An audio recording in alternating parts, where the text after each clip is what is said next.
भाई सैम वीरेंद्र कुमार फिजापर। दोस्तों स्वागत है आप सभी का आपके अपने YouTube चैनल पर। ठीक है दोस्तों, जैसा कि आपको विदित है हम लगातार रूप से यहाँ पर नीट के बायोलॉजी लेक्चर्स को कंटिन्यू कर रहे हैं। इसी दौर में आज हम एक और नए लेक्चर की ओर बढ़ रहे हैं। उससे पहले ये बहुत जरूरी हो जाता है कि आप सभी रेगुलर रूप से स्टडी को कंटिन्यू करते रहें। दोस्तों यहाँ मैं कंप्लीट नीट बायोलॉजी के कोर्स को आपके साथ डिस्कस करूंगा। ठीक है, आपको याद रखना है कुछ, और वो सबसे इम्पोर्टेंट है, मैदान में हारा हुआ इंसान फिर से जीत सकता है। ठीक है, लेकिन मन से हारा हुआ इंसान कभी नहीं जीत सकता। तो देखिए दोस्तों, आपको भी इसी बात को बिल्कुल याद रख के लगातार आगे की ओर बढ़ना है, लगातार स्टडी करनी है, रोज नोट्स बनाने हैं, उनको कंप्लीट एनालिसिस करना है। ठीक है, वीडियो को समझना है, नहीं समझ में आए फिर से देखना है। ठीक है, कोई भी डाउट्स हो आप मुझे सेंड कर सकते हो। ठीक है, तो देखिए दोस्तों 7374937347 यह आप मुझे व्हाट्सएप कर सकते हो। ठीक है, आपका जो भी डाउट्स है उससे। ठीक है, तो देखिए दोस्तों इसके साथ साथ आपको और क्या करना है, उन विद्यार्थियों तक भी इस वीडियो को पहुंचाएं जो तैयारी कर रहे हैं नीट की। इसलिए like, subscribe and share the video. ठीक है दोस्तों, तो चलते हैं।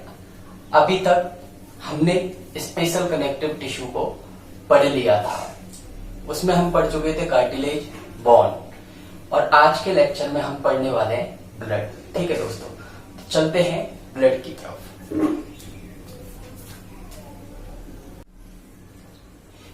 दोस्तों ब्लड काफी इंपॉर्टेंट ये टॉपिक रहेगा आपके लिए। काफी अच्छा वेटेज इसका कॉम्पिटिटिव एग्जाम में रहता है, यहां से क्वेश्चन अक्सर पूछे जाते हैं। ठीक है, तो चलो पढ़ते हैं हम ब्लड। फर्स्ट पॉइंट जो हम डिस्कस करेंगे यहाँ पे, इसकी ओरिजिन के बारे में, कि ओरिजिन में ये एक्टोडर्मल है, एंडोडर्मल है या मीजोडर्मल है।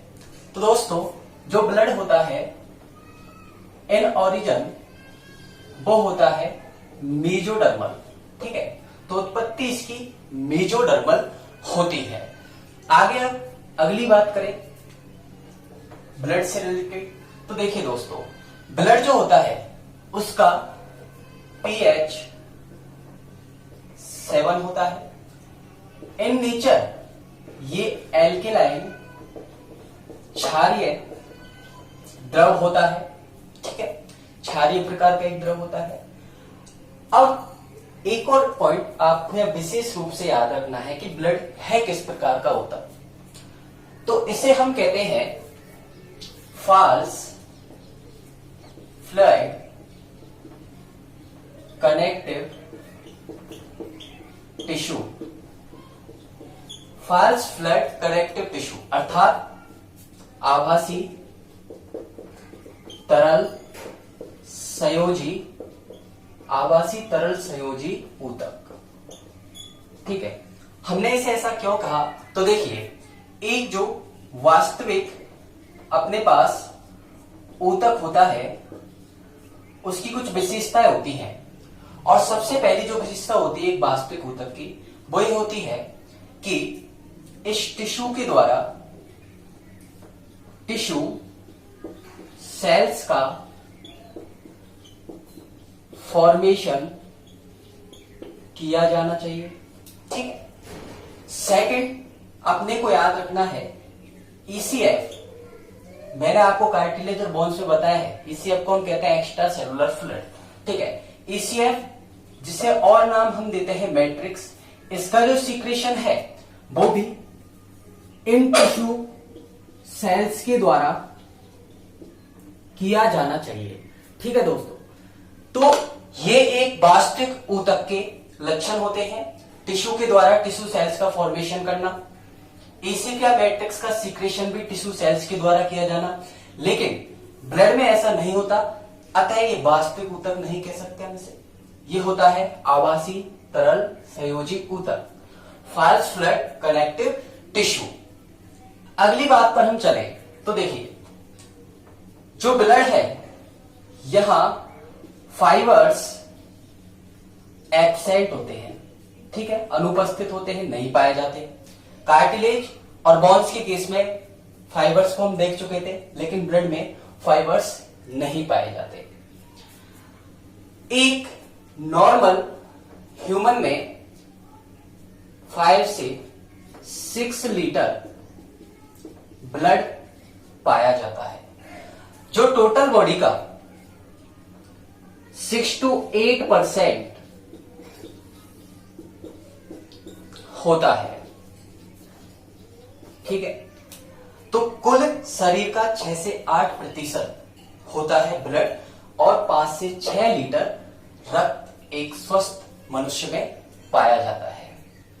आगे हम चले तो हम ये पहचानते हैं कि ब्लड का कंपोजिशन कैसा होता है।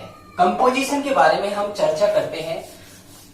उसको समझने के लिए यहां पर हम विंट्रो ट्यूब को लेते हैं। क्या होती है विंट्रो ट्यूब? तो देखिए, इस प्रकार की एक स्ट्रक्चर अपने पास होती है जिसे हम नाम देते हैं विंट्रो ट्यूब। तो ये हो गई अपने पास विंट्रो ट्यूब। इसको सेंट्रीफ्यूज करवाने पर, तो सेंट्रीफ्यूजेशन एक प्रोसेस होता है। अगर हम ब्लड को यहां ले और ब्लड को हम करवा दें सेंट्रीफ्यूज, तो हम क्या देखते हैं, इस विंट्रो ट्यूब में जो सेलुलर कंपोनेंट्स होते हैं वो नीचे की ओर सेटल डाउन हो जाते हैं, और अपर जो लेयर है वहां बच जाता है अपने पास प्लाज्मा, और ये हो गए अपने पास सेलुलर कंपोनेंट्स, ठीक है। अगर इन सेलुलर कंपोनेंट्स की हम बात करें तो इन सेलुलर कंपोनेंट्स में प्रेजेंट होते हैं RBC, red blood corpuscles, WBC, white blood corpuscles and thrombocytes, जिन्हें हम नाम देते हैं प्लेटलेट्स। तो ये एक सेलुलर कंपोनेंट्स होते हैं अपने पास, ठीक है। हमने क्या किया, विंट्रो ट्यूब लिया, विंट्रो ट्यूब में सेंट्रीफ्यूज करवाया ब्लड को सेंट्रीफ्यूज करवाने पर अपने पास 2 पार्ट प्राप्त हुए। फर्स्ट इज प्लाज्मा और second is cellular components. Cellular components में अपने पास आरबीसी, डब्ल्यूबीसी और प्लेटलेट्स प्रेजेंट थे, ठीक है।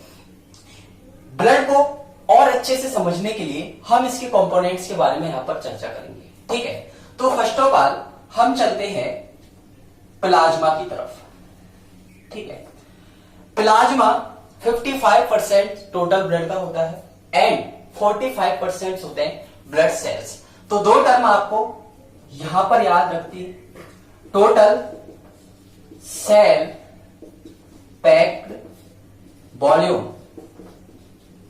टोटल सेल पैक्ड वॉल्यूम हम किसे कहते हैं, तो जो भी सेलुलर कंपोनेंट्स अपने पास होते हैं उनका जो कंपोजिशन है उसे मिलाकर हम कहते हैं टोटल सेल पैक्ड वॉल्यूम, ठीक है। एंड ब्लड कॉर्पस्कल्स जैसे कि आरबीसी का जो परसेंटेज है, इस वैल्यू को हम कहते हैं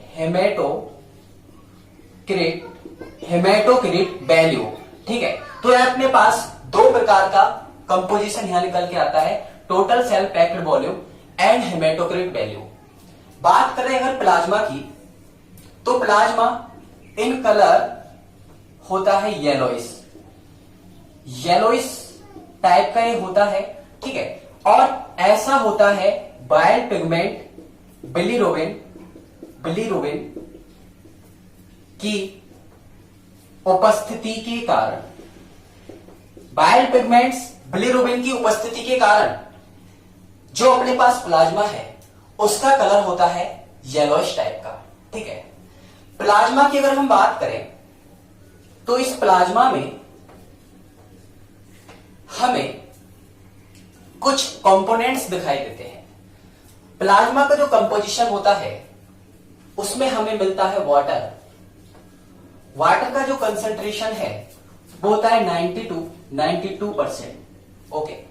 सेकंड अगर हम बात करें तो प्लाज्मा की कंपोजिशन में अपने पास होते हैं मिनरल आयंस। इन मिनरल आयंस का परसेंटेज 0.9% समथिंग होता है। एज एग्जाम्पल हम यहां पर बोल सकते हैं sodium ion, magnesium ion, calcium ion. ऐसे कुछ आयंस यहां ब्लड में आपको देखने को मिलेंगे। इनमें से कुछ आयंस ब्लड क्लॉटिंग, जिसे हम रुधिर स्कंदन कहते हैं, की प्रोसेस में अपने को सहायता करते हैं। यहां पर हम बात करें तो ब्लड में होता है सोडियम बाइकार्बोनेट। ये सोडियम बाइकार्बोनेट एक वफर सॉल्यूशन की भांति कार्य करेगा। क्या होता है वफर सॉल्यूशन? तो no change in pH value. ये एक ऐसा सॉल्यूशन होगा जिसके पीएच वैल्यू में चेंज नहीं होता, इसलिए इस सोडियम बाइकार्बोनेट को हम कहते हैं वफर सॉल्यूशन। ठीक है फ्रेंड्स।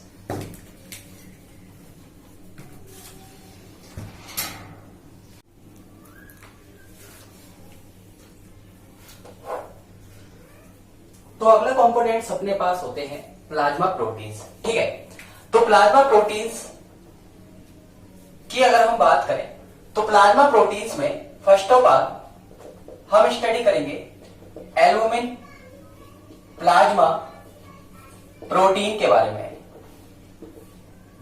एल्बुमिन प्लाज्मा प्रोटीन सभी प्लाज्मा प्रोटीन्स में सबसे अधिक मात्रा में पाई जाती है। इसका कंसंट्रेशन 4 होता है यहां पे। ठीक है, इसका एक इंपॉर्टेंट फंक्शन होता है, इट्स रेगुलेट बी काउंट। क्या है ये टर्म? तो जानते हैं हम इसके बारे में। That was blood colloidal osmotic pressure. बीकॉक means blood colloidal osmotic pressure. ये क्या करेगी?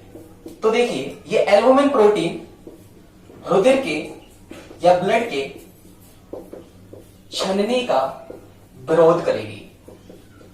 ठीक है दोस्तों, तो कुल मिला के बीकॉक को मेंटेन करने का काम ये एल्बुमिन प्रोटीन करेगी।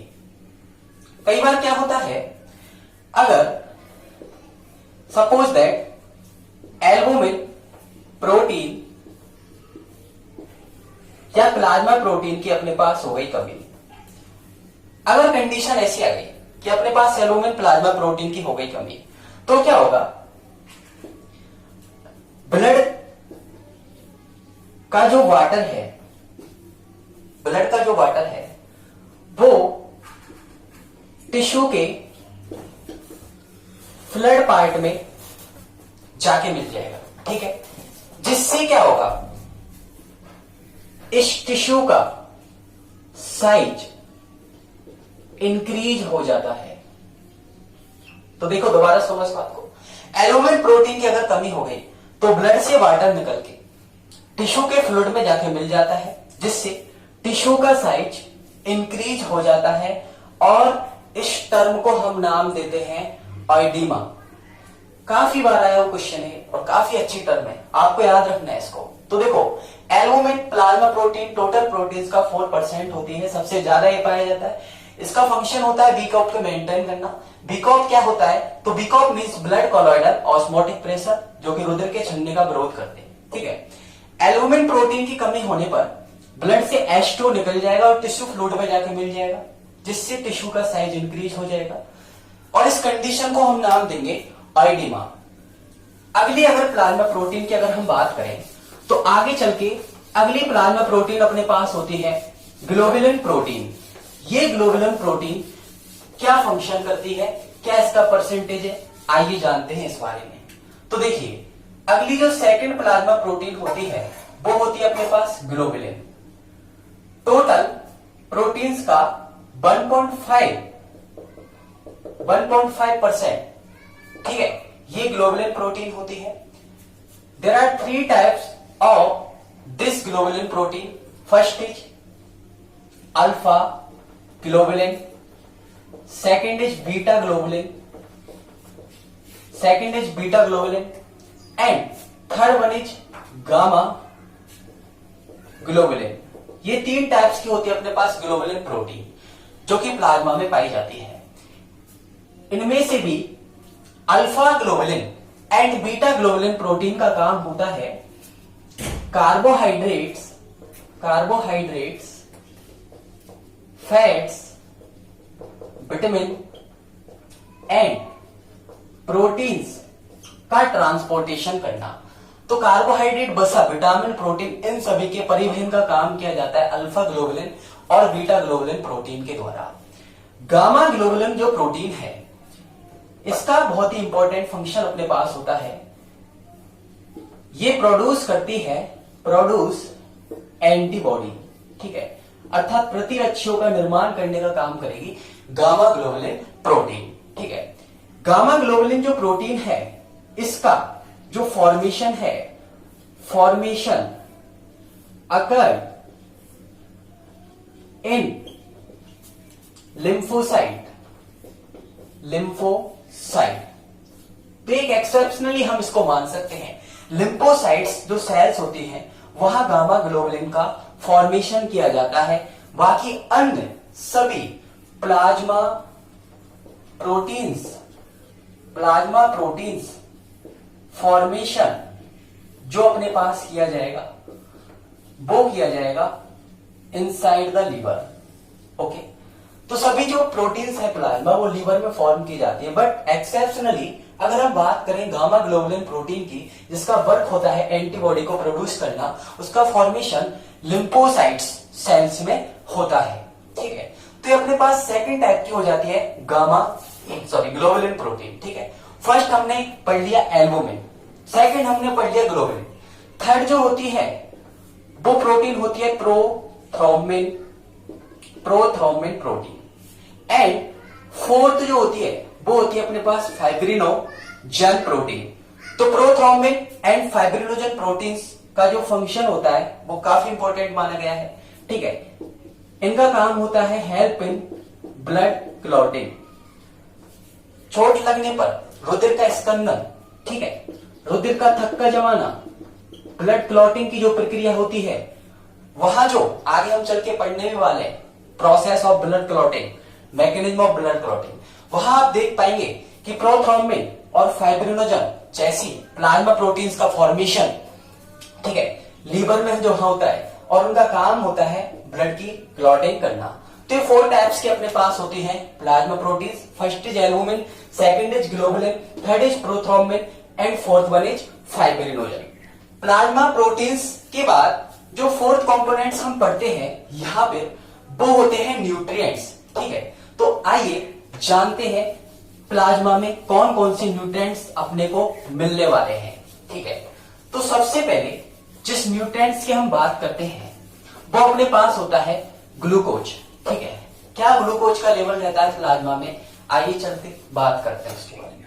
तो देखिए,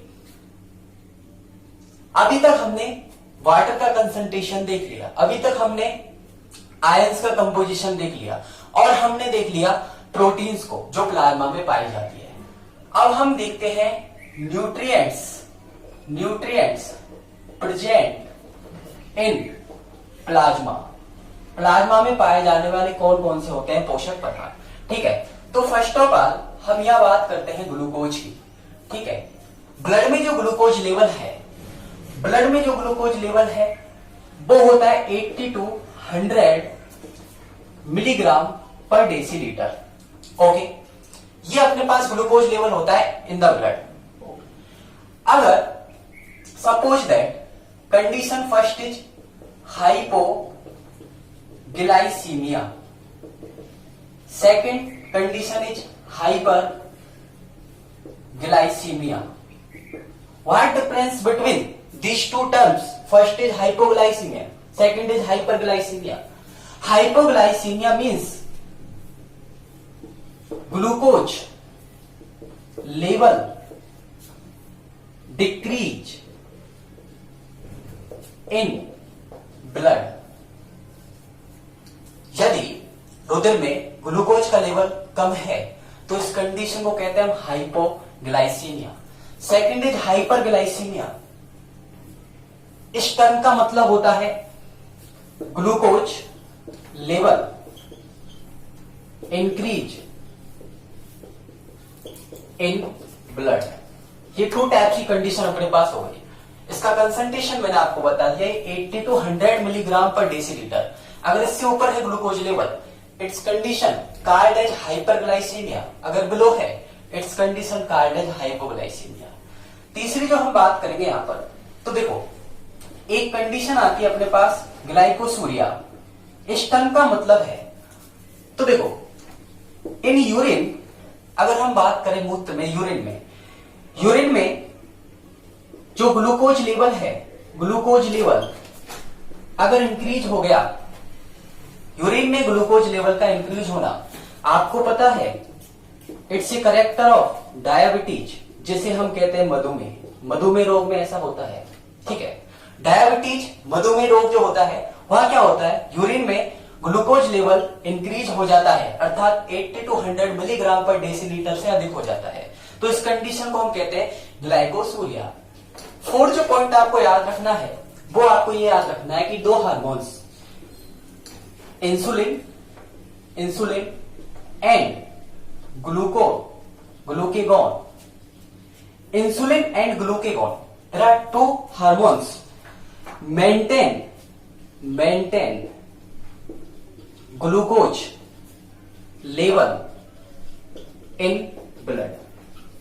ब्लड में ग्लूकोज का लेवल इन 2 हार्मोन्स इंसुलिन और ग्लूकेगॉन के द्वारा मेंटेन किया जाता है, ठीक है। तो ये अपने पास होते हैं न्यूट्रिएंट्स, जिसमें हमने सबसे पहले पढ़ा ग्लूकोज। आगे हम बात करते हैं यहां पर क्या होता है कोलेस्ट्रॉल लेवल, ठीक है। तो ये ग्लूकोज लेवल होता है 80 to 100 मिलीग्राम पर डेसीलीटर। सेकंड जो आता है अपने पास न्यूट्रिएंट्स में, वो होता है अपने पास कोलेस्ट्रॉल। आपको पता है कोलेस्ट्रॉल एक हानिकारक पदार्थ होता है, जिसका अधिक पाया जाना कई सारे हार्ट डिजीज को बढ़ावा देता है, ठीक है। तो सेकंड हम जो पढ़ रहे हैं वो है कोलेस्टेरॉल। क्या होता है कोलेस्ट्रॉल? तो हार्मफुल सब्सटेंस, इसे हम मान सकते हैं ये एक हानिकारक पदार्थ है, लेकिन इसके साथ साथ ही its helps in the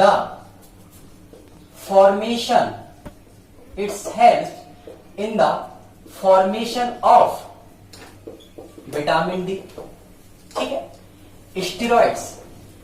steroids and, देखो vitamin D, steroids and cell membrane,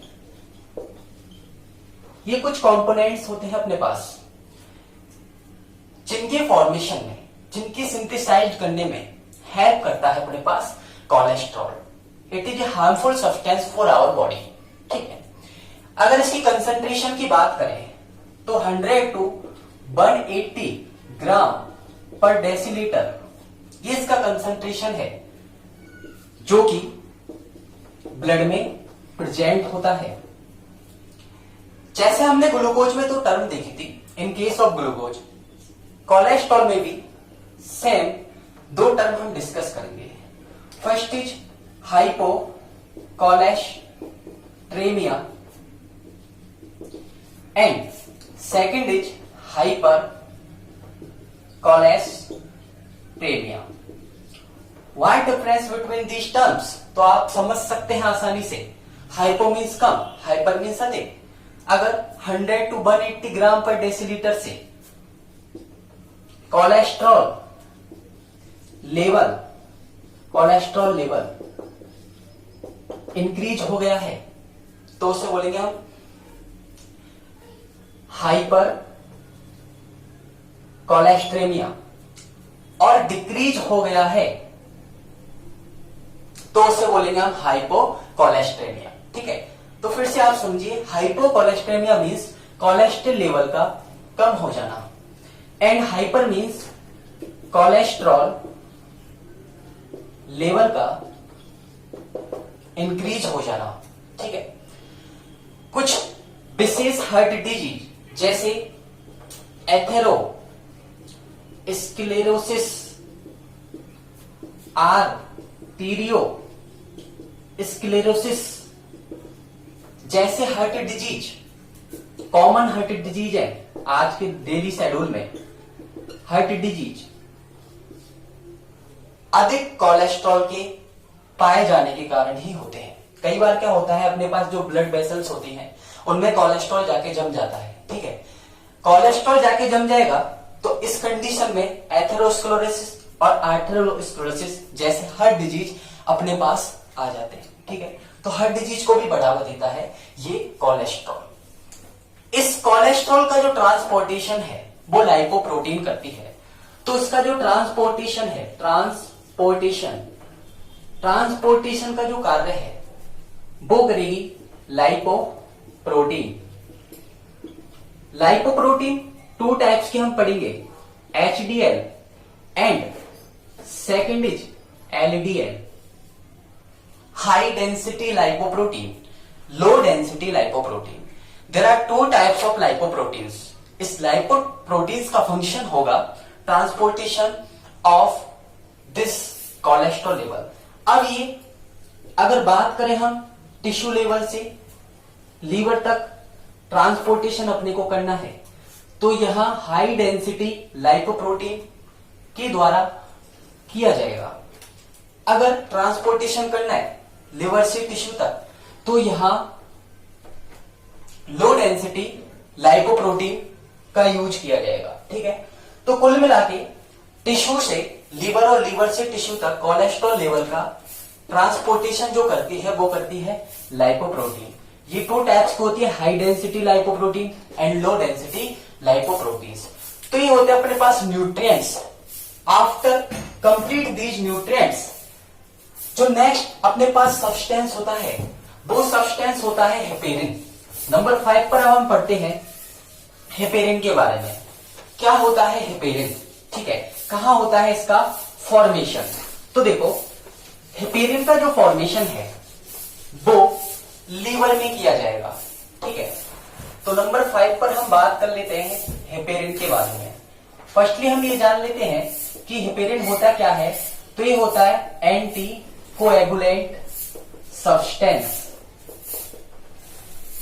it's means रक्त प्रति स्कंदक पदार्थ। ये होता है अपने पास हेपेरिन, ठीक है।